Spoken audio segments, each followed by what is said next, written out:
In the dawn age of Westeros, before the coming of man and the raising of castles and cities, there were only the children of the forest. Little is known of them now, but it is said they were small in stature, dark and beautiful, and no taller than children when grown to manhood. They lived in the depths of the forests and hidden villages, crannogs and caves. They hunted with weirwood bows and armed themselves with blades of obsidian. Their wise men were called green seers and were possessed of a powerful magic. They worshipped nameless, faceless gods of the forest, stream and stone. According to legend, it was they who carved faces in the great white trunks of the majestic weirwoods. Their deep-cut eyes were red with sap and ever watchful. 12,000 years ago, the first men came from the eastern continent, crossing a land bridge called the Arm of Dawn. Riding their great horses and wielding weapons of bronze, they cut down the children's forests and weirwoods. A terrible war raged between the children and the first men that lasted for centuries. At long last, the two races sought an end to the years of horror and bloodshed. They met on a small isle in the centre of a great lake called the God's Eye. It was there they forged the pact. The first men would be granted dominion over the coastland, the mountains, the high plains and the bogs, but the deep forest would forever belong to the children, and no weirwood tree would ever again fall to man's axe. To seal the pact before the gods, the children carved a face in every weirwood tree on the island, which came to be known as the Isle of Faces. But the pact could not withstand the coming of the Andals, a race of tall, fair-haired warriors. They attacked with fire and weapons of steel, slaughtering the children of the forest wherever they could find them, burning out their weirwood groves, hacking away at the faces of the old gods, and spreading their own religion through the land. Centuries of war followed, and the Andals conquered every kingdom in Westeros, save one, the North. The kings of winter were able to withstand the Andal invasion, and descendants of the first men dwell there to this day and continue to worship the old gods. As for the children of the forest, those who survived the slaughter were said to have fled far north and have not been seen again. Most assume they're long dead, and some don't believe they ever existed. They live on only through song and legend, and in the faces of the weirwood trees.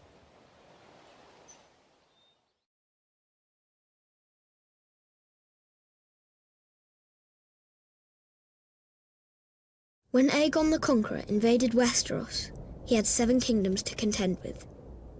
The Kingdom of the North, the Kingdom of the Mountain and the Vale, the Iron Islands, the Kingdom of the Rock, the Kingdom of the Reach, the Stormlands, and Dorne. These regions had been established by the first men thousands of years before, in the Age of Heroes. One hero of this fabled age was Bran the Builder. Bran raised the wall and built the stronghold of Winterfell, establishing House Stark and reigning as the first king in the north. Other legends tell of the Grey King in the Iron Islands. Grey King took a mermaid to wife and defeated Naga, the first sea dragon. House Greyjoy of Pike, the current rulers of the region, claimed to descend from him. House Casterly ruled the gold-rich Westerlands from their mighty seat of Casterly Rock. But their lands and power were swindled from them by the legendary trickster, Lann the Clever. The noble house of Lannister is said to have descended from him. The verdant and fertile lands of the Reach were first ruled by House Gardener, whose founder, known as Garth Greenhand, wore a crown of flowers and vines. He ruled from Highgarden as the first king of the Reach, and was said to have made the land bloom. Many noble houses trace their bloodlines back to him, including the current lords of Highgarden, House Tyrell. In the Stormlands, according to ballads of the age, a warrior named Durin fell in love with Elenai, whose father was god of the sea and mother was goddess of the wind. She gave her maidenhead to him, committing herself to a mortal life. Enraged, her parents called upon the winds and waters, destroying Daeron's Bayside Keep and wiping out his wedding guests. Daeron declared war on the gods and rebuilt his keep, which was also destroyed. 4 more castles he raised, each stronger than the last. all fell to the power of the gods. But Daren's seventh castle, Storm's End, withstood the gods' rage. Daren became known as Daren Godsgrief and reigned as the first Storm King. There are countless other tales from the Age of Heroes, too many to count. These histories weren't recorded in a book, but passed down from generation to generation through story and song. And while some of them may be dismissed as fairy tales, every one of the Seven Kingdoms is defined by them.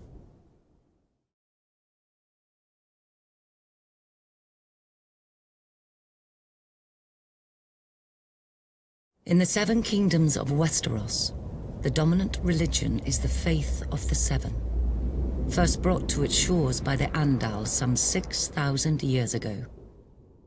But there are some who still keep to the old way, worshipping the faceless gods of the children of the forest and the first men. The old gods are countless, nameless spirits of nature.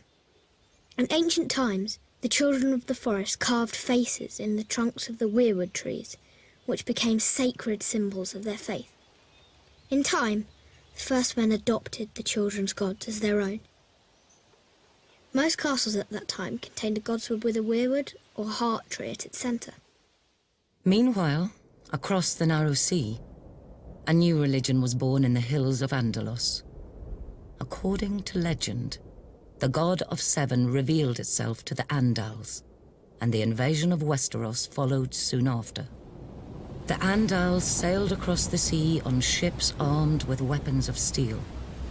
Some warriors carved a seven-pointed star into their skin as a symbol of their new faith. The invaders destroyed most of the weirwoods in the southern lands, slaughtered the children of the forest wherever they could find them, and conquered every kingdom of the first men, save the north. In time, the faith of the Seven spread like wildfire throughout the land. The Seven is a single deity with 7 aspects, each symbolizing a different area of life, though most people refer to the Seven as separate gods. The mother is prayed to for mercy and watches over fertility, childbirth, and peace. The father sits in judgment over souls. The warrior is prayed to for protection, valor, and skill in battle. The crone is the symbol of wisdom and foresight. The smith watches over creation and craftsmanship.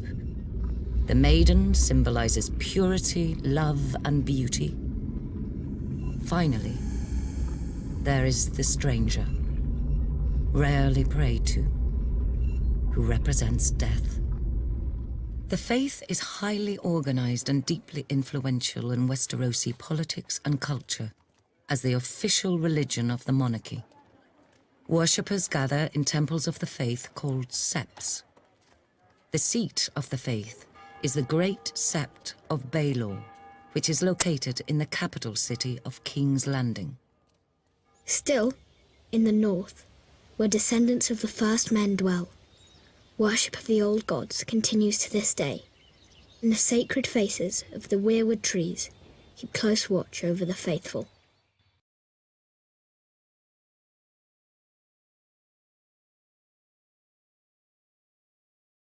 Night gathers, and now my watch begins. It shall not end until my death. I shall take no wife, hold no lands, father no children. I shall wear no crowns and win no glory. I shall live and die at my post. I am the sword in the darkness. I am the watcher on the walls. I am the shield that guards the realms of men. I pledge my life and honor to the Night's Watch, for this night and all the nights to come. Legend tells of a winter that lasted a generation, and of a vast and terrible darkness that fell across the land. It came to be known as the Long Night. In the midst of this darkness, the White Walkers emerged from the far north.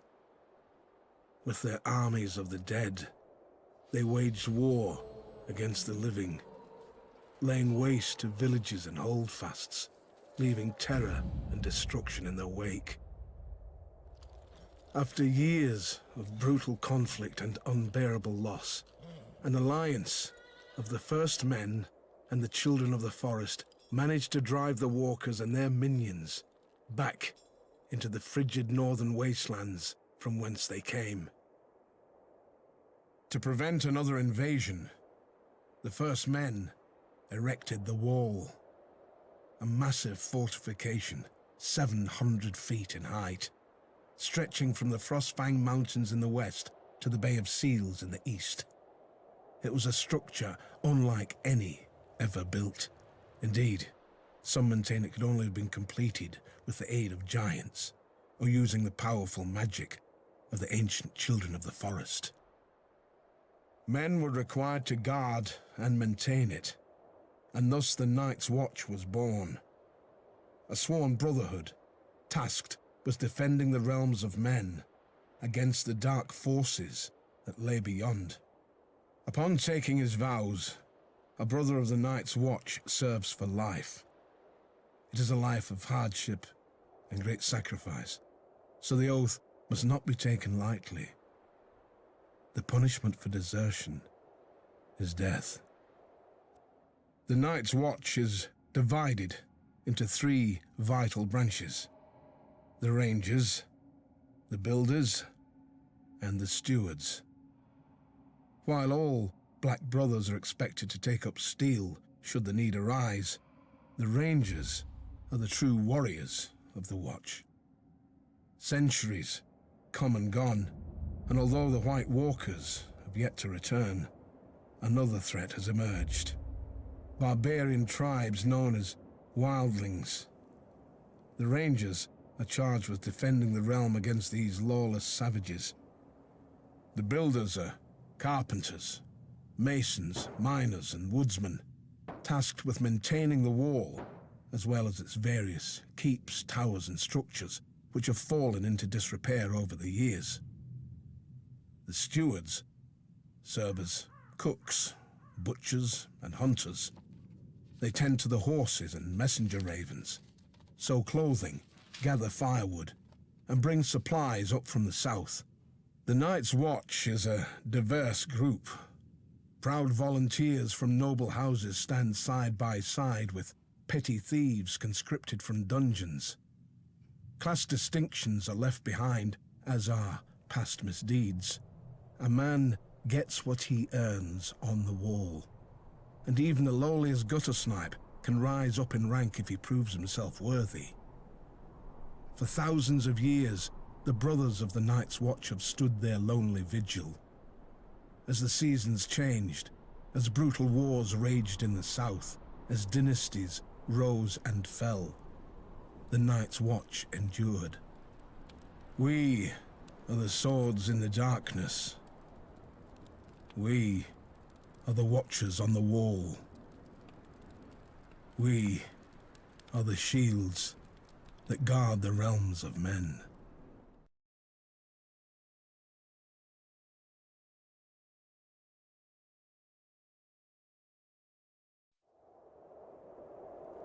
Joining the Night's Watch, or taking the Black, is a singular honor for any northerner.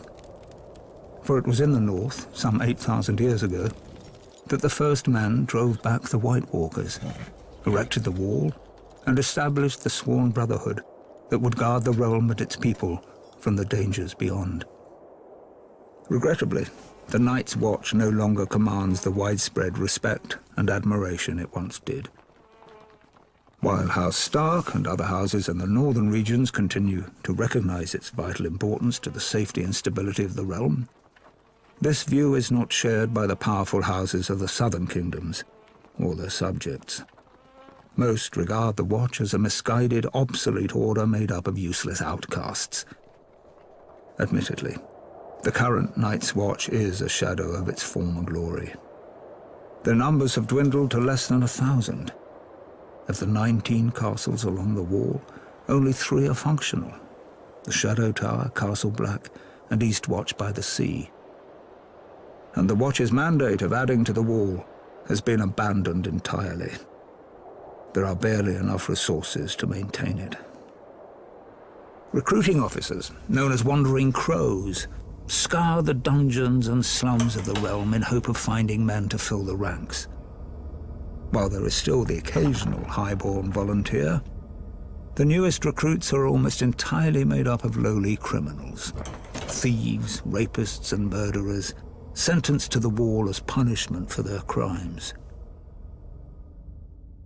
The decline of this once fabled order is troubling, as the danger it guards against is all too real. While the White Walkers haven't been seen or heard from in ages, and may very well be the stuff of myth, barbarian tribes that dwell beyond the wall, known as wildlings, have been a menace to the North and its people for generations. At certain points in history, the disparate wildling tribes have united behind a single leader, a king beyond the wall, and attempted large-scale attacks against the realm. But thanks to the resourceful and courageous men of the Night's Watch, these so-called kings were soundly defeated. While many have lost faith in the Night's Watch, the people of the North are steadfast in their belief that the Black Brothers will answer the call of duty. But with winter coming, diminished numbers, and a lack of widespread support, will they be ready?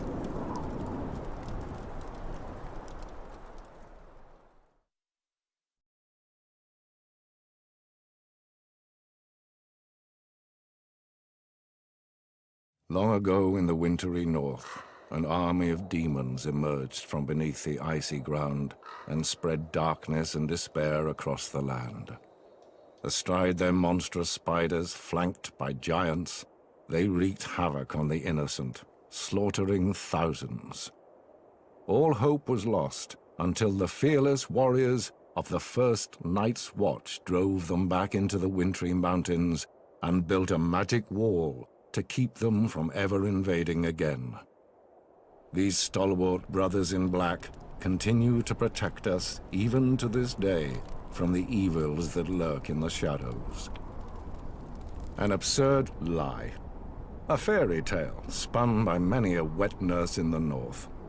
To be sure, a giant wall does exist. The triumph of engineering, perhaps, but not of magic. As for the Night's Watch, there may have been a time centuries ago when there was prestige and honor in the miserable monastic life of a Black Brother. But now, the wall has become a glorified penal colony, full of outcasts, criminals, and assorted ne'er-do-wells. Today, a typical man of the Night's Watch most likely started out a lowly beggar, or a rapist, or a village idiot. As for the few high-born watchmen, they either fought on the losing side of a war, or were disowned by their parents for one reason or another. Those who persist in defending the Night's Watch will claim the Seven Kingdoms need protection from the wildling tribes of the far north. But there's little to fear from those primitives. They're a nuisance, but not sophisticated or powerful enough to be a significant threat to the realm. And any talk of White Walkers returning with their armies of the dead and their giant spiders and their snarks is just that. Talk.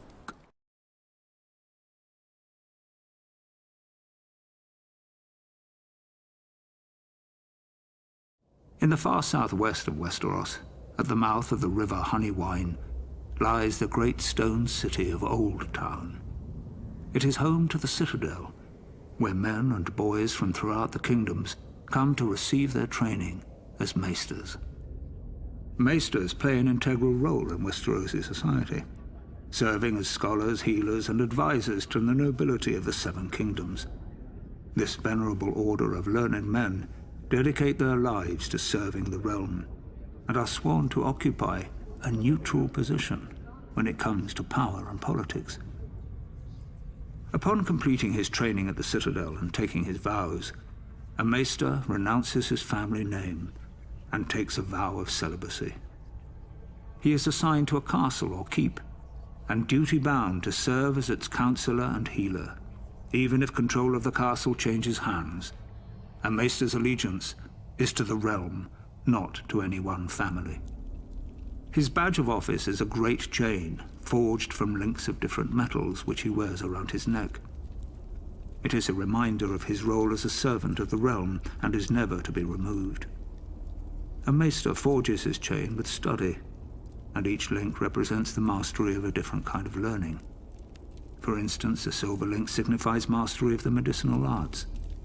A golden link represents the study of money and accounting. An iron link indicates knowledge of warcraft. Ravenry is an especially important skill for a maester, as it is he who breeds, trains, and maintains carrier ravens for the delivering of messages throughout the land.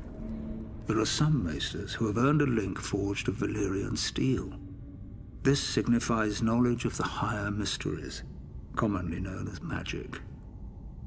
Only one maester in 100 possesses such a link, as this field of study is frowned upon by many in the Order. It is possible magic may have existed for a time long ago, but most consider the higher mysteries to be long gone from this world.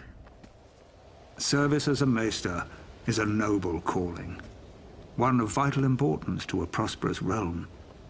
It is little wonder there are some who refer to the Order as the Knights of the Mind.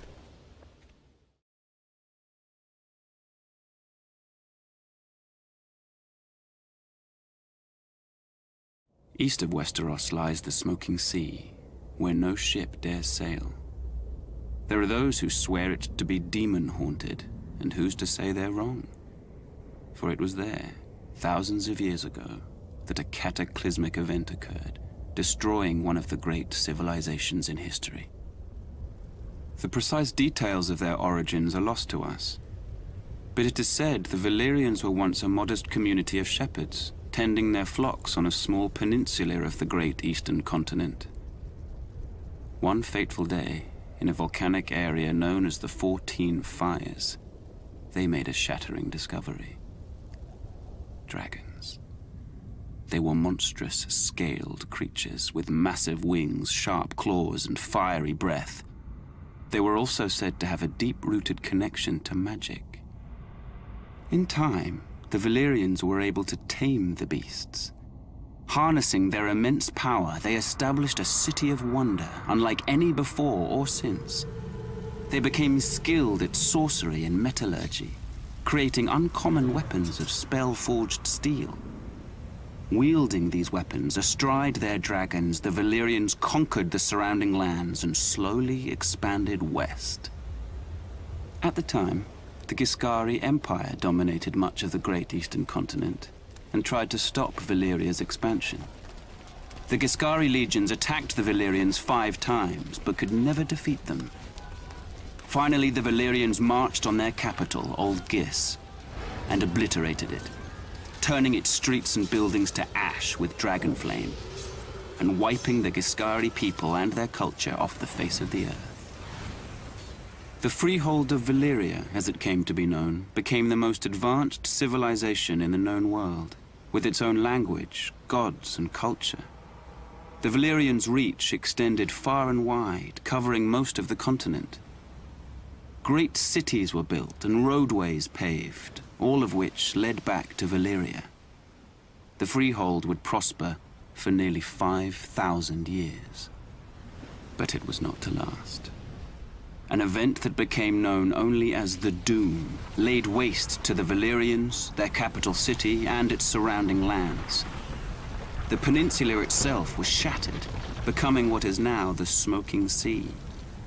Every dragon was thought to be lost, as were the Valyrian spells, knowledge, and recorded history. Thus, the mighty empire collapsed. What caused this cataclysm? No one knows for certain. Some say it was a volcanic eruption. Others say the Valyrians' own sorcery got the better of them. In any event, the Doom's devastation of the Valyrian people was total, with the exception of a small rocky island in the narrow sea, Dragonstone. For it was there that the Targaryens, the last of old Valyria, dwelled. They would lie in wait for another 100 years before unleashing the fury of the dragon on another continent, Westeros.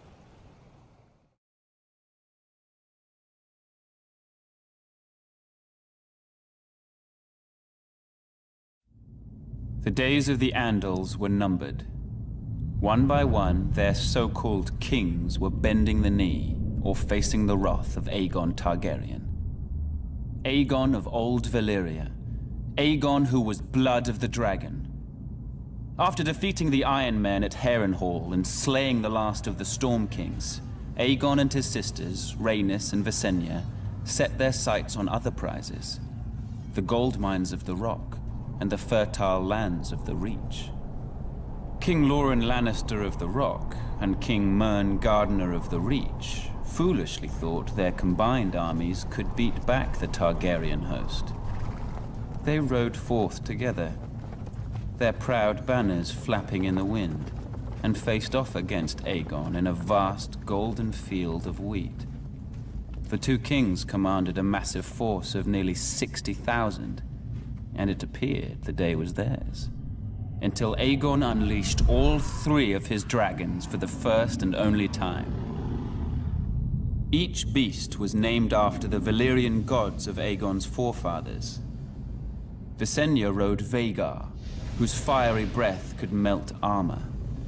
Rhaenys rode Meraxes, whose jaws were big enough to swallow a horse whole. Greatest of all was Balerion the Black Dread, with fire dark as night and wings so huge whole towns were covered in shadow when he flew overhead. This magnificent creature was ridden by Aegon himself. 4,000 men were bathed in glorious dragon flame that day, on what came to be known as the Field of Fire. King Mern was among the dead, and House Gardener died with him. His stewards, the Tyrells, surrendered his ancestral stronghold of Highgarden to Aegon, and were appointed Lords Paramount of the Reach and Wardens of the South. When Loren Lannister witnessed Mern's fate, he wisely bent the knee. Aegon spared Loren's life, and the Lannisters were made Lords Paramount of the Westerlands and Wardens of the West. After his triumph on the Field of Fire, Aegon's conquest was assured.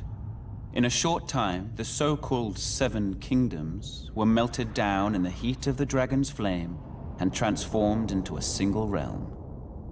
Aegon would forever be known as Aegon the Conqueror.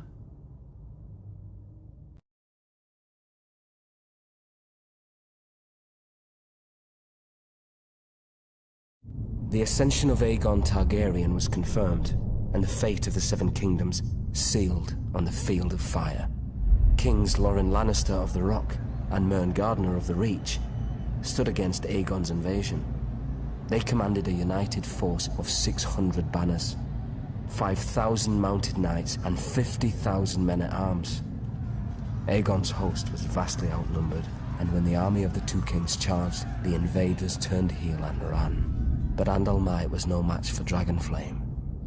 When Aegon unleashed all three of his dragons, 4,000 souls were horrendously burned alive on the battlefield, King Mern among them.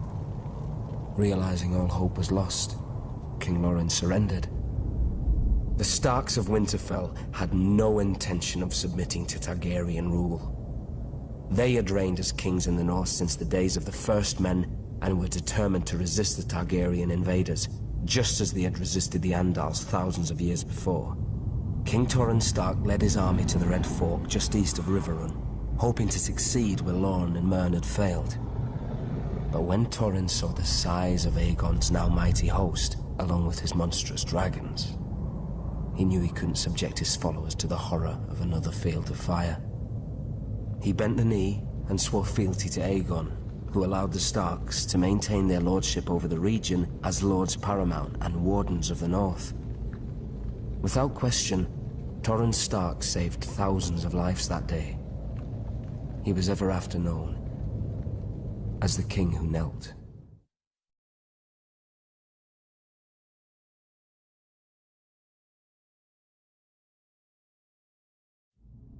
Aerys Targaryen was the last of his name to sit on the Iron Throne. Known far and wide as the Mad King, his was a reign of instability and terror. The Seven Kingdoms are well rid of him and his kind. Oh, he may have appeared to be a capable ruler at first, But that was due in no small part to his counselors, led by the hand of the king, Tywin Lannister. There may have been years of peace and prosperity during Aerys's reign, but it was Tywin who was really running the country as Aerys spiraled further and further into insanity. The dragon spawn were famous for losing their minds. It was the price they paid for centuries of keeping the bloodlines pure. And Aerys more than happily continued the noble sister-fucking tradition of his forefathers. As the years passed, Aerys's behavior became increasingly erratic. He cut himself so often on his Iron Throne, many referred to him as King Scab, though never to his face. It was rumored he had developed an obsession with wildfire, and was known to inflict horrific punishments on those he considered enemies, including burning them alive.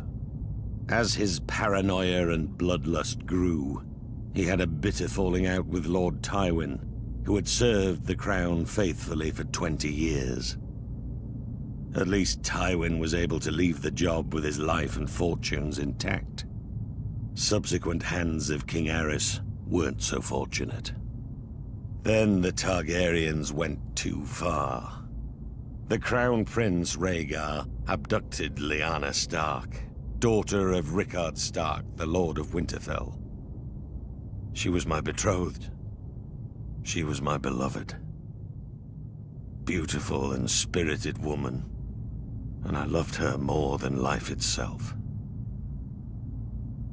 Rhaegar went south with Lyanna, hiding her away in Dorne. What harm he inflicted on the poor girl, the gods only know. Brandon Stark, Lyanna's eldest brother, was outraged. He rode to King's Landing to confront the king and demand his sister's safe return. Instead, Aerys had him executed, his father, Rickard Stark, as well. There wasn't much left to discuss after that. Aerys feared their loved ones would seek revenge for what he did. He was right to be afraid. Aerys wasted no time in calling for the heads of Brandon's younger brother, my friend Eddard Stark. And my head too, of course. I'm sorry he didn't come looking for it himself.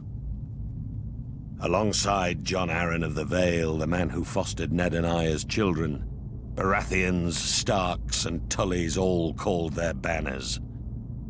Once our rebellion began, the Mad King's days were numbered.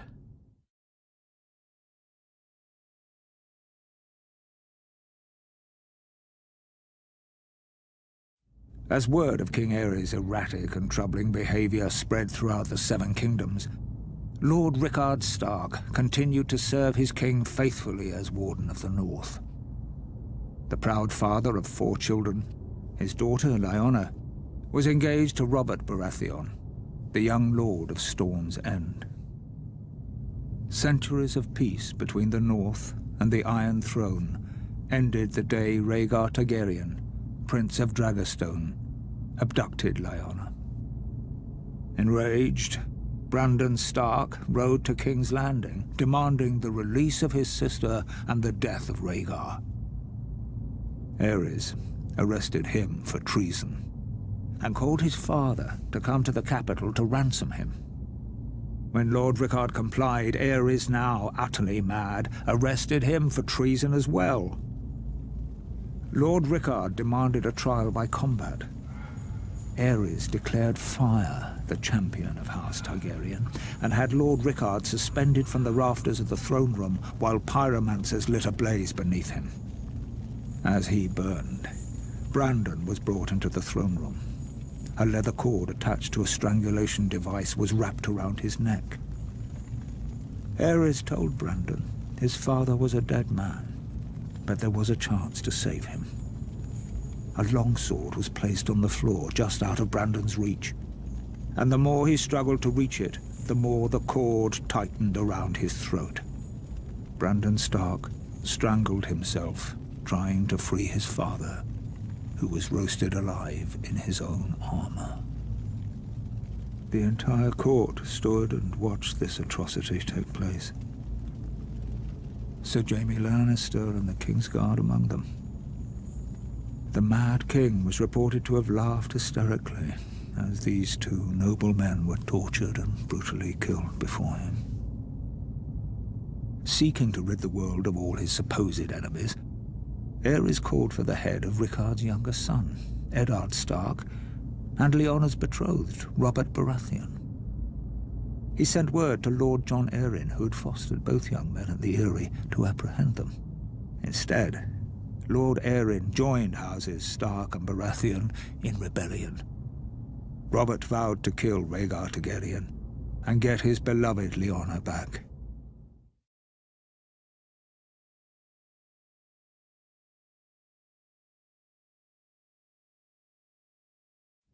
As Aerys Targaryen's behavior grew more and more erratic, the task of ruling the Seven Kingdoms fell to me, Tywin Lannister. I had served Aerys for nearly 20 years, and as a result, the realm had prospered. The royal coffers were full, the land was at peace. But Aerys grew increasingly hostile, jealous of the success many credited to me. My power and influence unnerved him. The captain of my personal guard, Sir Elyn Payne, was once overheard making offhand comments regarding who was the true ruler of Westeros. When the king was given this information, he had Elyn Payne's tongue ripped out with hot pincers.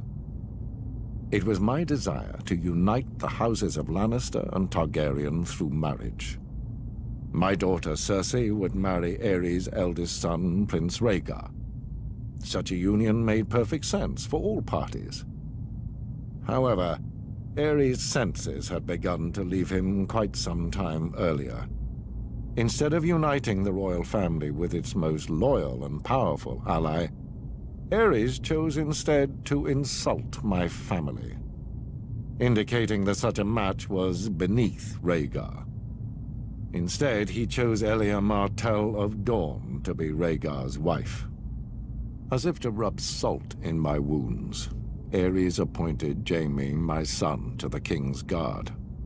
The King's Guard may be an honor for lesser families than ours, but it is a lifetime appointment that forces him to renounce all family holdings. This creates a difficulty in naming an heir to Casterly Rock. But Aerys knew all that. I had grown tired of the king's constant provocation. Thus, I resigned my post as Aerys' hand and returned to Casterly Rock with my considerable forces. When Robert Baratheon rebelled against the throne, Aerys grew fearful that I would join with Robert's forces and rise against him. He thought himself clever and kept Jaime very close, as if warning me. He sunk deeper and deeper into delusion, paranoia, and violence. I've heard it said he became obsessed with wildfire, a substance which, once lit, cannot be extinguished.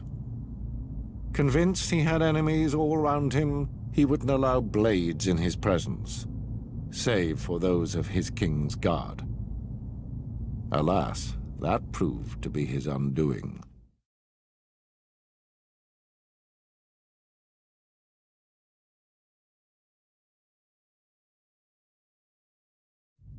The Targaryens, blood of the dragon, and the last of old Valyria, were loved by their subjects, and admired far and wide as the greatest dynasty in the history of the Western world. But the peace and prosperity of nearly 3 centuries of Targaryen rule was shattered by the usurper, Robert Baratheon, and his band of traitors.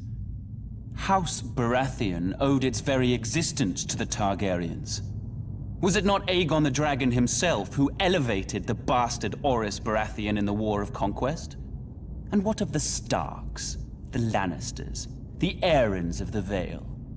All had been spared and allowed to keep their lands when Aegon could easily have wiped them out. Centuries later, the usurper and his lackeys repaid Aegon's benevolence with treachery. There are some who dare to claim Robert and his allies had reason to rebel. They say the Crown Prince stole the usurper's lady love. They say my father, King Aerys, murdered Rickard Stark and his son without just cause. Whether these charges are true or not, it doesn't matter. The dragon answers to no one. Aerys' good name has been besmirched in the years since the rebellion. He's been called a dangerous madman, a monster, a tyrant that brought his tragic end upon himself. Lies!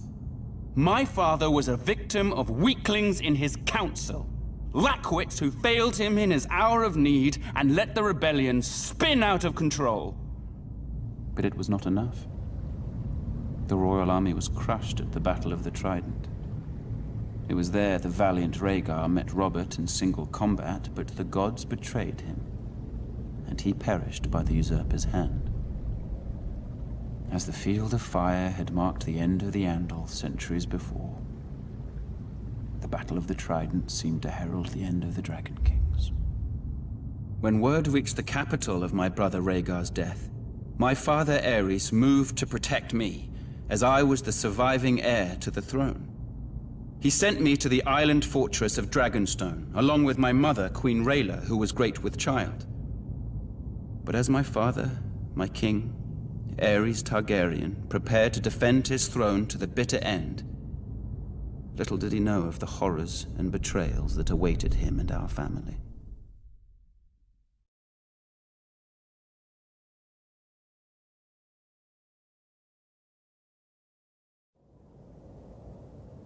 Rebellion. The crimes of House Targaryen were too heinous to go unanswered. The noble houses of Baratheon, Stark, and Arryn united to oppose and overthrow the line of the cursed Dragon Kings. While Ned Stark and Arryn secured an alliance with the Tullys of Riverrun, I called the banners of Storm's End and rode out in force against the Mad King and his minions. Gods, those were some battles. Our first victory occurred at Summerhall, where I faced off against an army of dragon loyalists and won 3 battles in a single day. 3 in one day. 7 hells, that was a glorious day. We tried to take Ashford Castle in the Reach, but the Tyrells beat us back. We had to regroup. My army was pursued north by Aerys' army and took refuge in the Stony Sept in the Riverlands. When the Targaryen army entered the town, the Sept bells tolled, a signal to the townspeople of the battle that was to come. As the Targaryens searched from house to house for me, the combined forces of Ned Stark and the Tullys swept into the city. Gods, what a day that was. It's now known as the Battle of the Bells. We overwhelmed the Mad King's forces and sent them scampering back to King's Landing. Aerys' son, Rhaegar, who started the whole damn thing, finally emerged from hiding in the south and assembled his own army to face us. As for the Mad King, he must have been pissing himself. The battle that would decide the fate of the 7 kingdoms occurred at the crossing of the Green Fork of the Trident River. Rhaegar commanded the royal host, which was some 40,000 strong. My forces were outnumbered by nearly 5,000 men, but that didn't matter. They were fresh, but we were battle-hardened and had justice on our side. As the battle raged around us, I faced off with Rhaegar, the stag and the dragon right there in the ford of the river. I fought with the fury of 10 men, raining blow after blow upon that vile prince before burying my warhammer in his chest. I hit him so hard the rubies on his armor broke free, flinging them into the stream. They call it the Ruby Ford now. With that scum Rhaegar dead and the royal army shattered, our next move was to make for King's Landing. But I'd sustained a few wounds in the battle and was unable to ride. I sent Ned Stark to the capital to face the Mad King and make him pay for his crimes.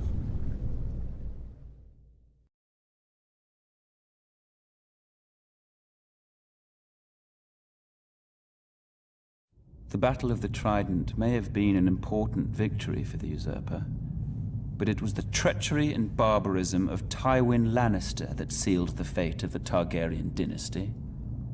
My father, King Aerys, had ever been a friend to the Lions of the Rock. Aerys graciously brought Tywin to court, making him the youngest hand of the king in history. He gave him power. He gave him respect. He made it possible for Tywin to restore House Lannister to glory. Aerys and Tywin governed side by side for 20 prosperous years. Still, when the usurper called his banners in rebellion, Tywin Lannister ignored his king's pleas for help and stayed holed up in his stronghold of Casterly Rock. In time, my brother, Prince Rhaegar, was dead. The realm was in turmoil, and the usurper's forces were said to be riding for King's Landing. What a glorious sight it must have been when a force of 10,000 Lannister men showed up at the gate of the capital with Lord Tywin at their head, pledging support to his beleaguered king. Aerys opened the gates for his old friend.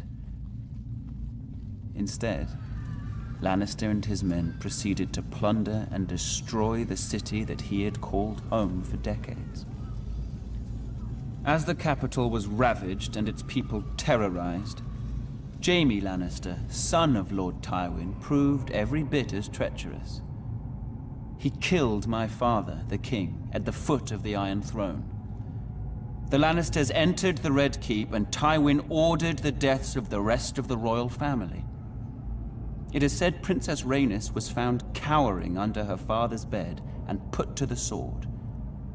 She was only a child.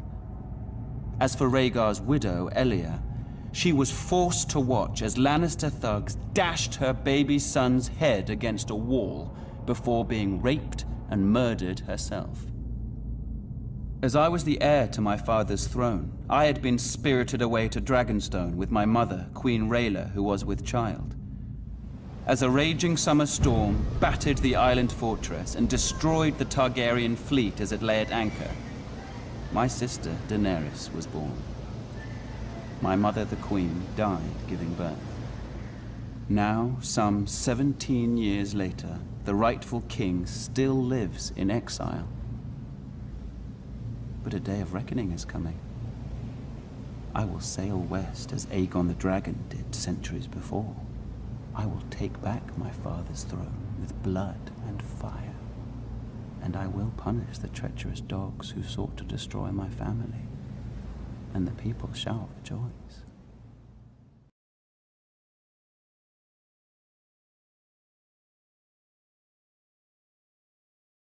For our rebellion to succeed, King's Landing had to be taken forcefully. No one was foolish enough to believe that Aerys was going to hand his crown over peacefully. The Mad King's reign needed to end.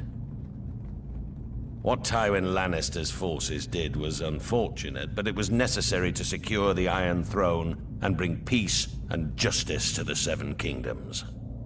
My glorious victory at the Trident left me wounded, but I sent my personal maester to attend to Sir Barristan Selmy instead. His wounds were more severe.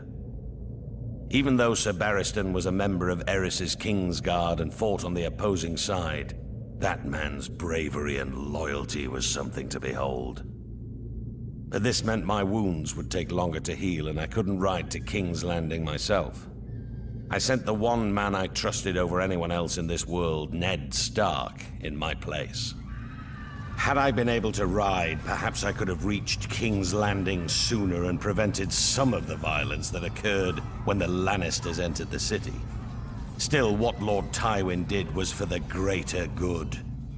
Even what happened to Princess Elia and her children. Babies or no, theirs was the same cursed blood that flowed within the Mad King's veins. They were dragon spawn and couldn't be allowed to survive. What would they grow to be? Loyal subjects? Ned with his damn northern honor. He and I had our first major fight over the deaths of the Targaryen children. Ned called it murder, Murder. It was war. It was war. Lord Stark demanded that the Lannisters be held responsible for their crimes. Was it a crime to put an end to a family of lunatics born of incest? I wouldn't and still won't blame Tywin. Instead, I sent Ned Stark south to finish off the remaining Targaryen loyalists. It was only Lyanna Stark's death that reconciled us. Ned had lost his sister. I had lost my betrothed and beloved. We shared that sad bond together, Ned and I. Through it, our friendship was made strong again. As for the Mad King's surviving heirs, those that were able to scurry away in the face of my fury now live somewhere across the narrow sea. They had best stay there. If they ever set foot in Westeros again, they will face the King's justice.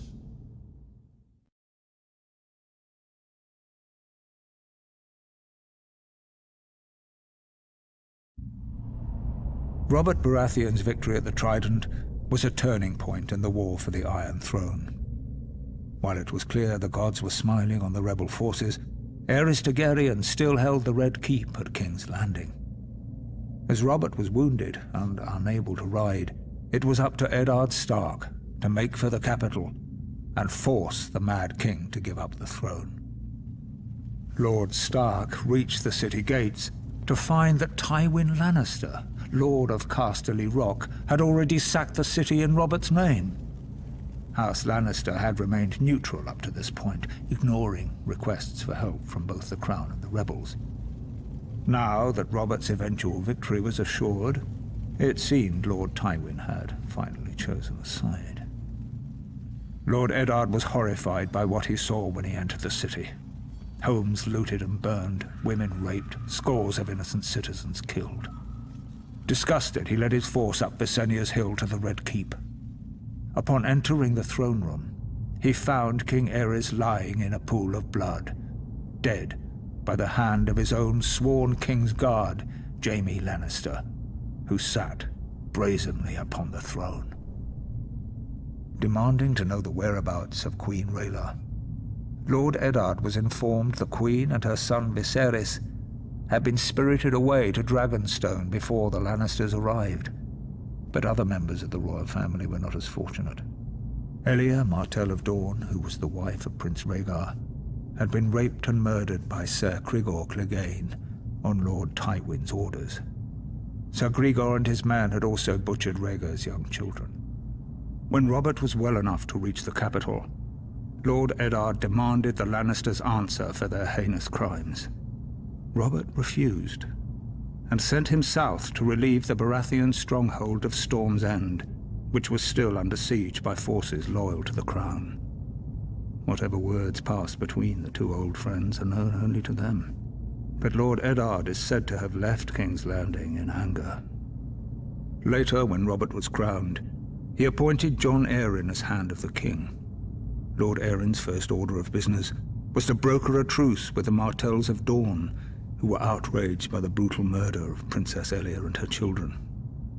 Following the death of Lyanna Stark, who had been betrothed to Robert, Houses Baratheon and Lannister were joined in marriage when the new king took Tywin Lannister's eldest daughter Cersei as his queen. As for Eddard Stark, he returned to his stronghold of Winterfell, forever haunted by his sister's death and the shameful way that Robert had secured his throne.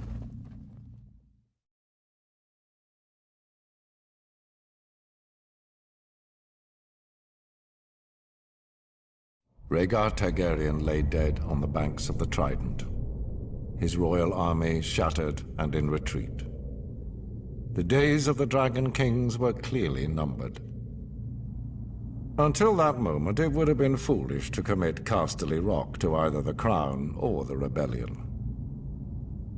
What would our family have to gain in supporting a raving madman? Or in entering a crusade to put Robert Baratheon on the Iron Throne?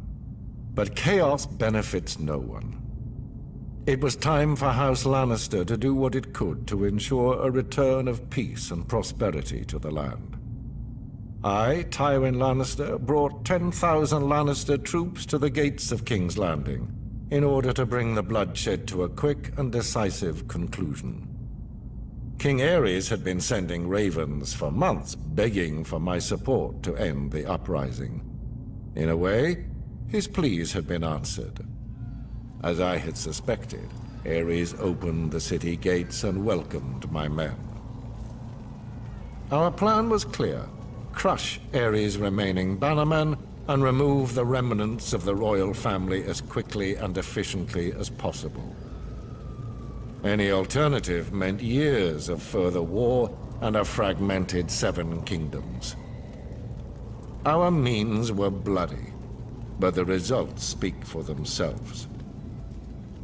As for Aerys, it is true he met his fate at the hands of my son. Aerys had kept Jaime close during the rebellion, thinking himself clever in keeping my son as a hostage, should I decide to pledge support to the rebel cause.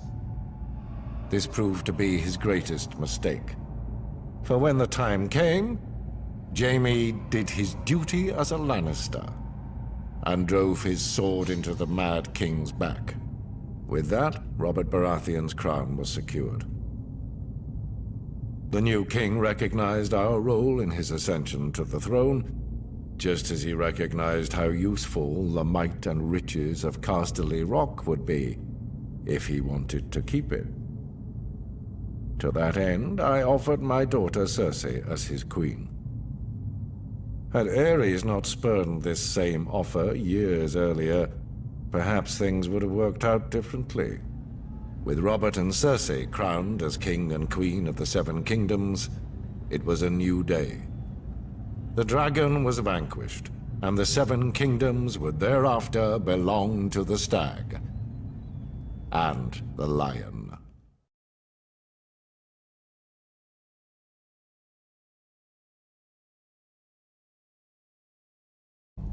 The Starks of Winterfell trace their descent to the first men in the Age of Heroes. The family's founder was Brandon the Builder, who, in the aftermath of the Long Night, helped establish the Night's Watch. Legend has it he enlisted the aid of giants and the powerful magic of the Children of the Forest to raise the mighty wall, which has protected the realm for generations. He went on to build the ancestral seat of Winterfell and reigned as the first king in the north. The Starks reigned as kings for thousands of years, even withstanding the invasion of the Andals.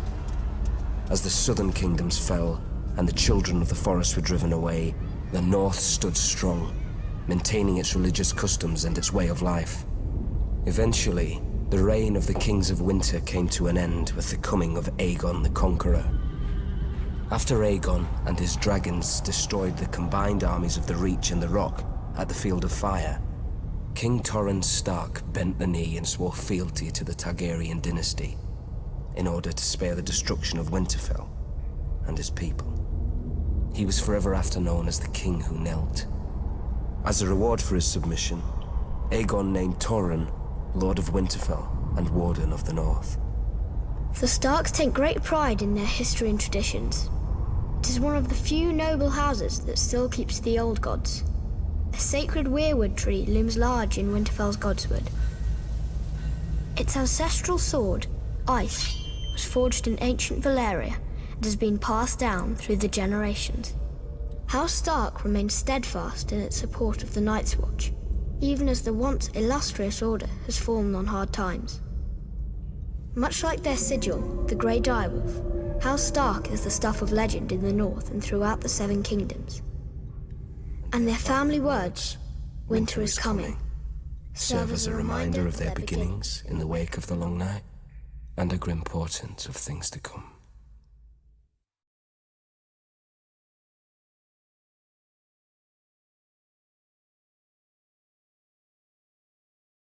On the far western coast of the continent, high atop a rocky promontory overlooking the Sunset Sea, sits Casterly Rock, ancestral seat of House Lannister. Below it lies Lannisport, one of the great cities of Westeros, a center for trade, culture, and the great Lannister fleet. There are a number of gold and silver mines in the Westerlands, making it the richest region in all of Westeros. One of the most productive mines lies beneath Casterly Rock itself, making House Lannister the wealthiest of all the noble houses. This allows House Lannister to finance many endeavors of other noble houses. Even the king himself has sought credit from Casterly Rock from time to time. We Lannisters claim our descent from the Andal invaders, and through the female bloodline, Lann the Clever. According to the legend, Lann, using only his wits, won Casterly Rock from the noble House of Casterly during the Age of Heroes. The Lannisters reigned as kings of the Rock for thousands of years, and worked to make it the envy of the rest of the Seven Kingdoms. Our time as kings ended, however, when Aegon Targaryen, otherwise known as Aegon the Conqueror, arrived in Westeros with his army. The last king of the Rock, King Loren Lannister, joined forces with King Mern Gardener, the king of the Reach. Together, with 60,000 men, they met the Targaryen host in open battle. History tells us that Aegon unleashed all 3 of his dragons, slaughtering 4,000 men at what came to be known as the Field of Fire. King Mern himself was burned alive that day, and House Gardener turned to ash with him. Seeing both the threat and opportunity the Targaryens represented, Loren wisely surrendered and aided Aegon in his further conquest of Westeros. The Lannisters were thus appointed Lords Paramount of the Westerlands and Wardens of the West, titles we hold to this day. Let us be clear, though. It is neither luck nor royal favor that makes our house prosperous. There have been times in our history where some have thought us weak, lazy, or opulent. My father, Titus Lannister, nearly bankrupted our house with his poor investments, and allowed himself to be mocked openly at court. When our vassal, the Rains of Castamere, dared to rise up against the Lannisters, they learned how dangerous it can be to taunt a lion. I, Tywin Lannister, led the assault on Castamere to put down this rebellion. I made an example of them, to anyone who doubts our might. They even made a quaint song about the fates of the Rains of Castamere. Sadly, there are no Rains left to hear it. Today, the Golden Lion of Lannister is rightly admired and feared throughout the Seven Kingdoms. Our words are, "Hear me roar." But there are other words that should be remembered when crossing a Lion of Casterly Rock. A Lannister always pays his debts.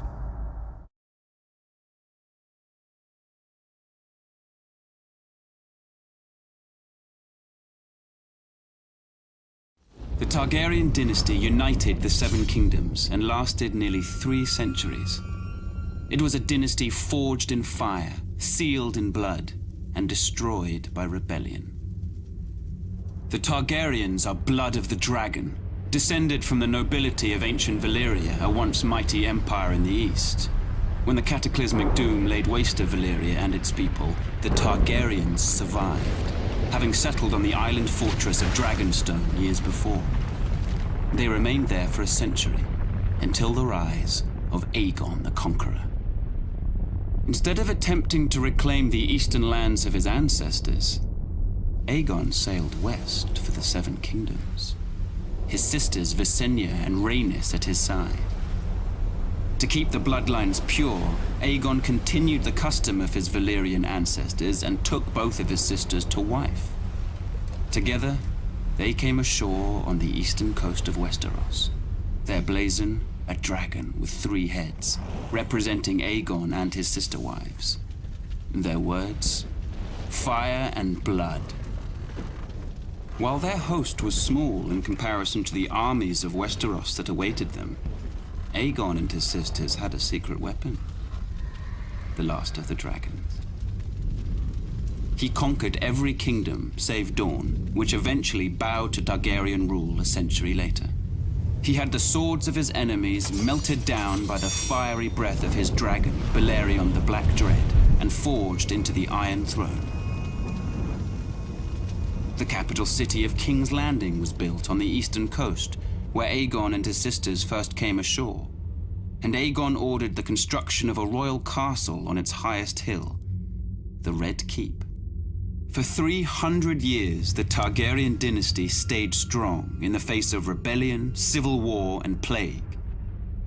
But the line of Dragon Kings was broken when my father, Aerys Targaryen, the second of his name, was overthrown in rebellion. My father was betrayed and slaughtered by Ser Jaime Lannister, a member of his own Kingsguard. His son and heir, my brother Rhaegar, perished on the field of battle at the hands of Robert Baratheon, who claimed the Iron Throne for himself.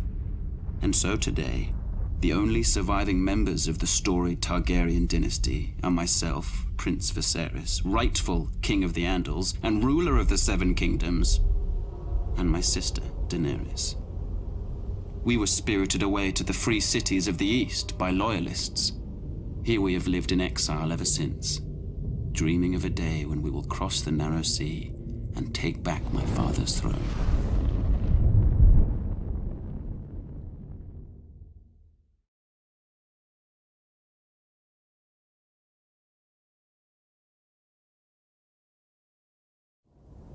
In the snow-capped mountains of the moon, standing high above the rich lands of the Vale, stands the Eyrie, a storied and impregnable fortress said to have been built by the legendary Mountain Kings in the Age of Heroes.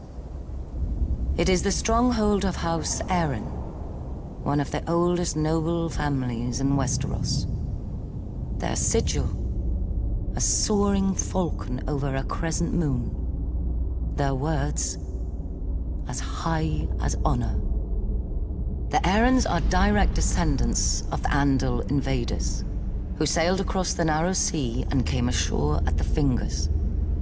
According to legend, Sir Artus Arryn, known as the Winged Knight, soared through the sky atop a giant falcon, landing on the peak of the highest mountain where he defeated the Griffin King in battle. It was the Andals' first great victory over the First Men, and Sir Artus was duly rewarded. He was declared King of the Mountain and the Vale, and the region was renamed the Vale of Arryn. Thousands of years later, Aegon the Conqueror arrived in Westeros. House Arryn bent the knee to Aegon and his dragons, and were allowed to maintain the control of the region as Lords Paramount of the Vale and Wardens of the East. Over the centuries, House Arryn remained loyal to the Targaryen dynasty, until Lord Jon Arryn joined with Houses Baratheon and Stark in rebellion against Mad King Aerys. Upon winning the Iron Throne, Robert named Lord Jon Hand of the King, a position he held until his mysterious death.